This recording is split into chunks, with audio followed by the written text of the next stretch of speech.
So, as a self-confessed strategy business kind of nerd, a lot of people, they have hobbies, and it could be guitar, it could be music, it could be cooking. I kind of like doing this. I like learning and improving. It's kind of just what I really enjoy doing. And over the years, I've read a lot of business books and strategy books and formal education and whatever. And it's really funny actually that when you speak to different people from different audiences, if you speak to a marketing audience, basically they will talk about all of the Mark Ritson derived diagnosis strategy and tactics, which is how for a marketer, you diagnose kind of what worked in the past, you create the plan of what to do, then you execute against the plan. But when you read wider, that isn't just a marketing thing, that is a general business strategy thing, which it goes back to, basically the Romans and used to have battles in Carthage and lots of historical stuff, but it was always the exact same theory, but the same idea of actually seeing what works, understanding your marketplace, understanding yourself and your environment, then creating a plan and then executing it is universal, and it has been probably since people began, gain the ability to kind of think. But in a business strategy point of view, and arguably even with the earlier versions of the roadmap, I'm kind of updating for version 3. What I talked about is all of the things that fit within business strategy, which are levers that you can pull, which could be to cash flow, reinvestment, strategic direction, risk, payment terms, whatever. But those in themselves are, in the marketing term, they're the tactics, they're the things that you can do. The really important thing is to get the grand vision about what you want to do, where the market sits, where you sit against it, and actually kind of work from that kind of point of view. So a lot of people,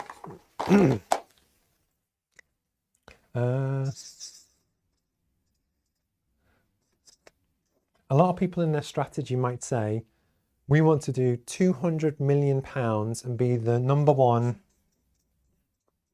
market leader in our segment.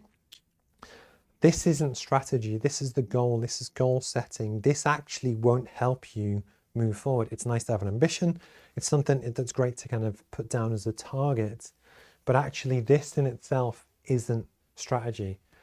The way to really kind of think about strategy and goals is to really understand what is it that is in the marketplace. I'm going to use me as an example because hopefully it's might relevant and I kind of understand it quite well. Is to really understand actually what are the market norms, what are the things that you can control to really help understand and guide your kind of direction. Because what happens in most businesses is that you have, these are all little options and ideas and things that you can do to help grow your business. You might have some cash and you think, oh, actually, I'm going to do some paid adverts on Facebook. I basically put time and effort and it takes you in that direction. But then you think, well, actually, I kind of want to grow my B2B customer base. So then you go into that a little bit. And then actually you think, well, do I hire a team? But then your costs are going to go up. I don't know, I think I want to grow the business. I want to grow someone. And the point is you can actually make, what's there, 5 different dots there, 5 different decisions. And in theory, in isolation, they might actually all kind of make sense. You can think through and think, well, actually, if I invest money in this, could it pay off? Yeah, it could. Let's do it. Well, actually, if I bring in someone to help me with the roadmap, could it help me? Yeah, it probably could. But actually, when you make decisions in isolation, what often happens, and I won't go into a vector diagram, which is an engineering thing, but when you have lots of things pulling in different directions, it can kind of cancel each other out and you don't actually move anywhere. One of the things that's really important about business strategy is to actually look at the whole environment, figure out where is the North Star, where do you actually want to get to? And then once you have that, and once you figure out what is the USP, what is the thing that will really kind of differentiate you in the market, when you have the same 5 decisions, essentially what you can then do is choose to make decisions which actually will help you get close to the strategic goal. So in this case,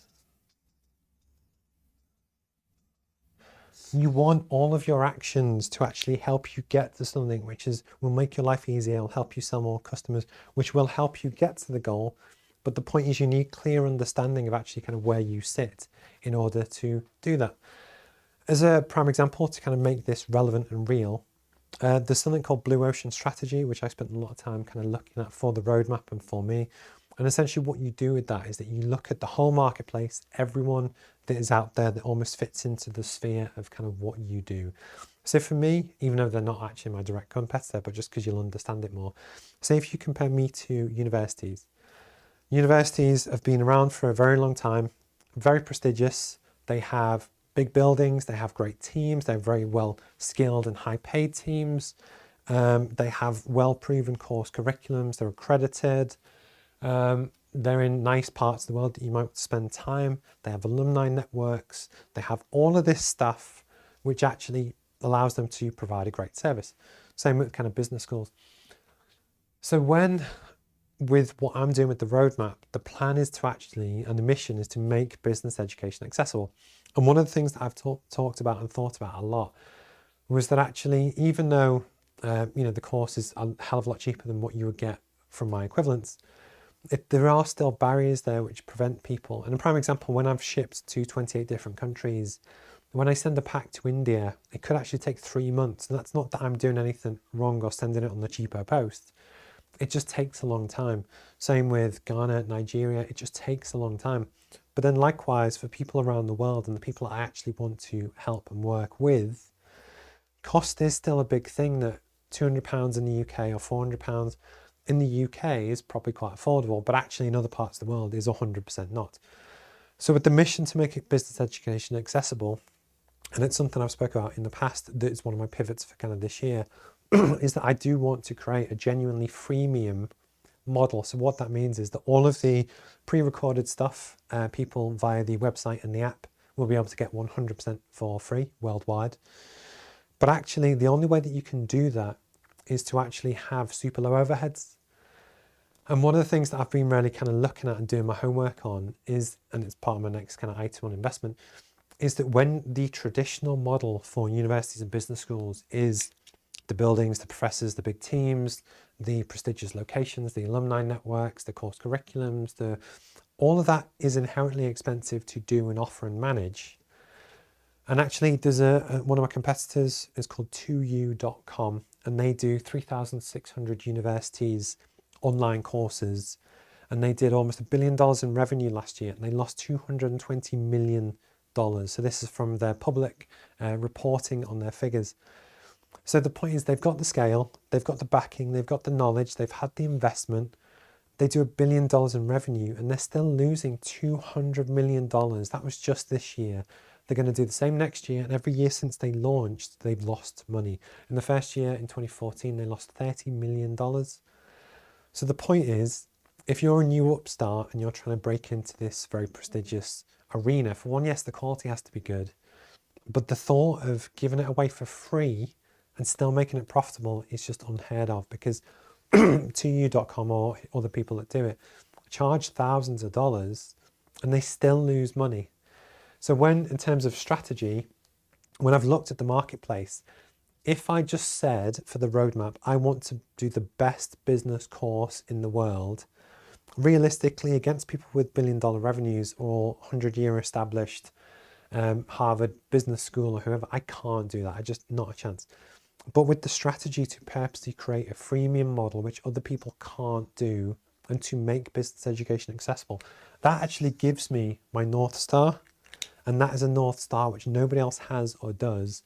And actually, even when it comes down to investment, if I was to raise money to do all of this, the investor at some point will want their money back, which prevents the ability for me to actually do it. But the reason from a strategy point of view I'm talking about, so now every decision that I make to do, from guest presenters to stock to my lease in the office to growing the business to investing in stuff, is all pulling in that same direction,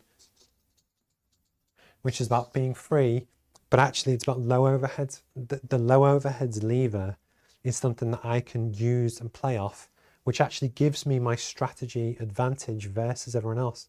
And the reason for this segment, and I'm sorry I was talking a bit longer than kind of normal, is that you have to really understand where you sit against your competitors, what they do, how you fit into that marketplace. That actually, when you understand your goal and what you want to do, your strategy is all of the options which you can take, which take you in that direction, versus just making other decisions almost independently that on their own are actually probably relatively good decisions, But strategy is about knowing both what you do and kind of what you don't do.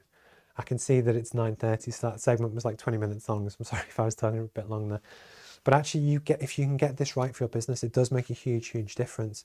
And it's that crucial bit that admittedly I'm going to add into Roadmap version 3, is that for any business, it could be Ashley's business or Matt's or whoever's, look at what makes you different and then actually what decisions can you make that really help you do that. Some others, for example, is the fact that I put time and effort and money into a podcast. So the podcast probably takes me 2 hours a week, an hour of kind of prep, an hour of talking to the person. And yeah, I'd say that's about it.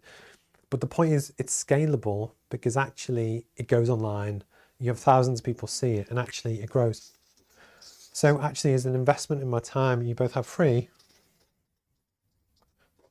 but you also have scale. Likewise, for the business, investing in a new website and a new app will cost a lot of money. And actually, it costs as much money as employing someone for a year with a good degree. But what that gets me is that I could make the decision to hire someone to come and join me and pick up the phone and do what we're doing. Or I can invest into different things as part of my strategy. But what you get through taking that option is scale. So again, when you're trying to weigh up different options for what you do or don't do as a business, the more you know what your North Star is, but why inherently are you chasing in that direction, all the decisions that you can make as a leader and a manager can help pull you in that direction. And as a mindset shift, it does make a genuine kind of big difference. And the more I read on the topic, it's really helped evolve my thinking as well. So if this sounds quite, grand, it does at first, but I promise it kind of gets easier. And for your own business and for your own strategy, is there anything you've ever have you encountered this? How do you choose to kind of stand out in the marketplace? If you have a co-working space, how do you differentiate against other ones? Is it added value services? Is it to do with podcast recording studios? Is it location? But the point is, all of those decisions that you have to do with what you do or don't do within the space and how you promote it and who you talk to, just make sure that they all pull in the right direction for where you want to be and what makes you different from everyone else. And basically that is the essence of what makes good strategy, as opposed to people that just say, we want to do $1 billion in revenue and be number one in our segment. That's not actually strategy, that's just a goal. If you catch up or you see this on YouTube, my name is Steve Pugh. We have a business course called the Roadmap MBA where we help you basically teach the skills to grow your business or career.